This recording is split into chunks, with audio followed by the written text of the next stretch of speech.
Yo, what's poppin' Pokepals? Rare Boy here, and I'm back with another impossible Pokemon challenge. Today we're going to find out if it's possible to beat Pokemon Gold with only a Snover. The reason why I chose Snover is that it and its evolution Abomasnow have the most weaknesses out of any Pokemon in history.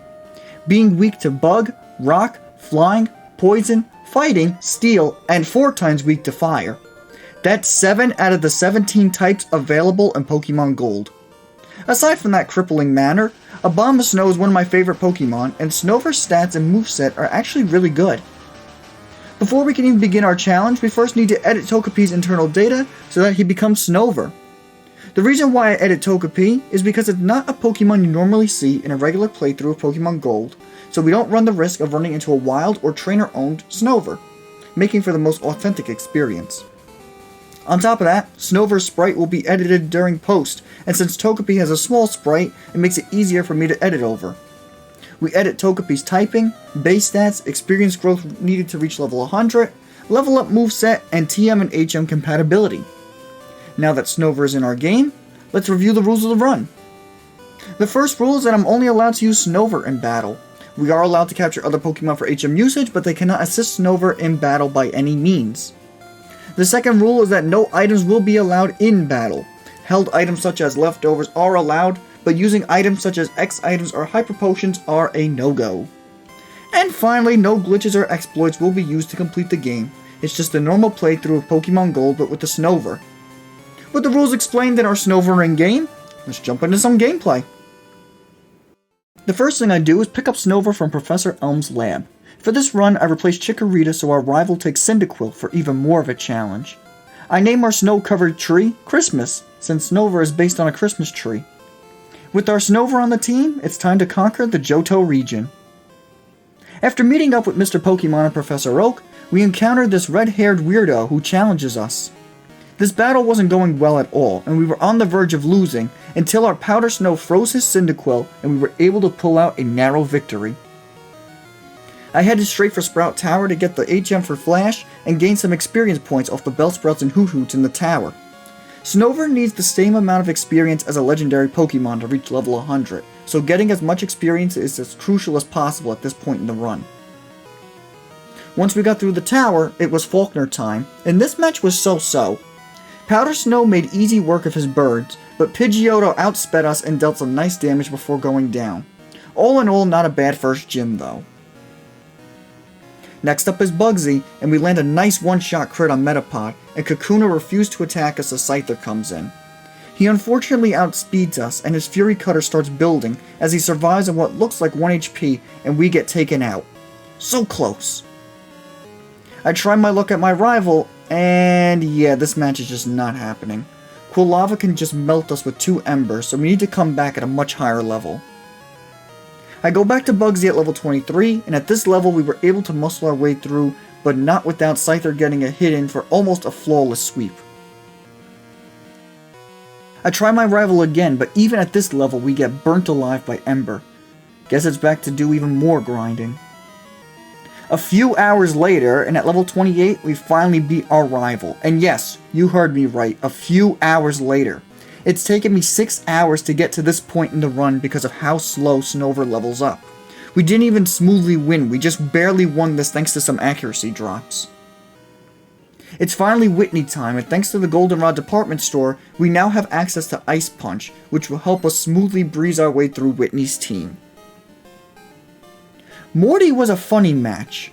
Quick Claw activated on the first Haunter, allowing us to take him out unharmed as Gengar came in. Thanks to one Mud Slap, we were able to avoid all of Gengar's Dream Eaters, even after being asleep for like 5 turns. And then, Quick Claw activated yet again on the last Haunter, allowing us to get a nice first try victory. Up next is Chuck, and I'm nervous for a good reason. Dynamic Punch. We managed to get past Primate mostly unscathed, as Poliwrath missed his Dynamic Punch and we were able to take him down without a sweat.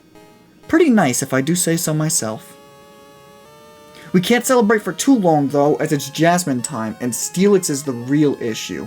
He completely one-shots us with a single Iron Tail. Guess I'll try my luck at Price. After clearing out the Rocket hideout and reaching level 41, we take on Price, and this match was as easy as you'd expect. He has nothing to touch us, and we have a nice grass move to sweep through his team. Let's try our luck at Jasmine again. Magnemite still wasn't a one-shot, but we thankfully don't get paralyzed and take it out. Steelix survives our Ice Punch, but gets frozen, and we're able to take him out next turn. One last Magnemite, and we get a crit for a nice one-shot, ending the fight. We have another rival battle in the Goldenrod Underground, but he still isn't much of a threat, thanks to his starter not reaching his final stage yet. Despite that though, things got close when we got paralyzed and we had our accuracy lowered, but we pulled out a victory nevertheless. The last gym leader in Johto, Claire, was not an issue for once. Thanks to Ice Punch, we were able to take out her entire team without a sweat. There really is a first time for everything, I guess. Right outside the Elite Four is one final rival battle and we get shut down quick now that his starter is a Typhlosion. One Flame Wheel was enough to do our Christmas tree in. I tried this fight again at level 60 as we get slammed hard by Flame Wheel, but we managed to take out Typhlosion while still in yellow health. Once Typhlosion was down, the rest of his team crumbled. Now it's time for the Elite Four, and first up is the Psychic Specialist Will. He was not an issue thanks to us learning Shadow Ball from Morty. We swept through his entire team while only taking a single hit. Next up is Koga, and this match was a close call. We were doing pretty solid, avoiding Toxic and dropping his Pokemon left and right, until Forretress came in. We exchanged blows with him until he finally went down, but not before dealing some serious damage to us. Last out was Crobat, who outsped us and lands a huge wing attack on us, but we survived on 2 HP and were able to retaliate with one-shot Ice Punch, winning us the fight. It's Bruno time, and this was by far one of the luckiest matches ever. I crit Hitmontop for a one-shot, and then I froze both Hitmonlee and Hitmonchan, allowing myself to take them down without an issue, but then our luck came to a screeching halt when Machamp came in to one-shot us from full health. I'll have to run through the Elite Four a few more times to get some more levels. Many run-throughs later, and I finally beat him at level 83. I probably could have won this match sooner with some RNG luck, but I figured I'll have to reach level 100 for Red eventually, so I got as many levels as I could now. Karen's Houndoom has me extremely nervous, and for good reason. He can OHKO us with our 4 times weakness to fire. Surprisingly though, we were able to take him down while only losing half of our health from Flamethrower. We got a crit from our Ice Punch, which I think mattered. The RNG gods were certainly on our side for this match, and I'm happy they were because I did enough grinding for Bruno already. Last up is Champion Lance, and for once I'm happy he opens with Gyarados. Gyarados actually sets up the rain, meaning if his Charizard can get a fire move off on us, it will be severely reduced in damage. Charizard actually doesn't even get a chance to attack us as we outspeed and took him out with one Ice Punch. I don't know if it was the Quick Claw or not, but I'll take it. From here, it's a clean and easy sweep to get our Christmas tree into the Hall of Fame. You know it's not over just yet though, as we have to try our luck at Red and Blue in Kanto. After breezing through Kanto, I make it to Blue at level 87. In case you were wondering, we completely swept Blaine because of an insane level advantage. Anyways, this battle is not happening. Blue's Arcanine is just way too powerful for us at this level and easily disposes of us. I guess it's time to make the plunge and reach level 100. I went back into this fight level 100, and thanks to a special defense drop from Shadow Ball, we were not only able to take Arcanine out, but we also got some well-needed HP back from Giga Drain, a nifty TM we picked up from Erika. Once Arcanine dropped, the rest of Blue's team fell like dominoes. Finally, it's Red time, and I can see right away this match is just not gonna happen. Pikachu isn't the problem, it's Charizard.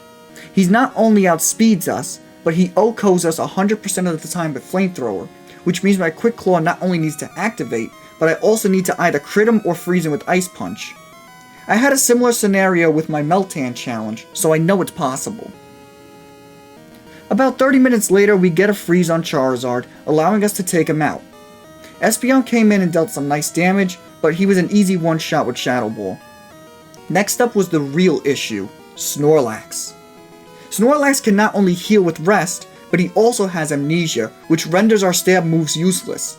On top of that, Shadow Ball has no effect on him, so the only move I have to rely on is Mud Slap. Sheesh! Well, I'll keep trying until a miracle happens. On my very next attempt at fighting Snorlax, I froze him with my first Ice Punch, only for me to realize I wasn't recording the fight. Thankfully, during my pop-off, I looked at the recording screen, otherwise you all would have missed this. Snorlax stayed frozen for a couple of turns, but then I realized our next Ice Punch won't KO, and he'll use a full restore. So I went for Giga Drain to get some nice recovery, and then we critted Snorlax and took him down. I'm still just as surprised as you are. From there, both Venusaur and Blastoise were taken out in 1 or 2 hits, proving to the world that it is possible to beat Pokemon Gold using nothing more than a Snover. This challenge was certainly an interesting one. On the one hand, Snover had some nice stats and type coverage, but on the other hand, when she got walled hard. She certainly had a fitting nickname in Christmas, as this W was nothing more than a gift from the RNG gods themselves. I had a ton of fun with this challenge, and I'm looking forward to the next one. For my next impossible challenge, we're going to find out if it's possible to beat Pokemon Fire Red using only a Bronzor. So if you don't want to miss that challenge, be sure to subscribe and stay tuned. Also be sure to leave a like on this video if you enjoyed it, and leave a comment on your favorite part of the run. This has been your boy Rare Boy, and I'll catch you all in the next one. Peace! Red, white, and blue, yeah, I love this place.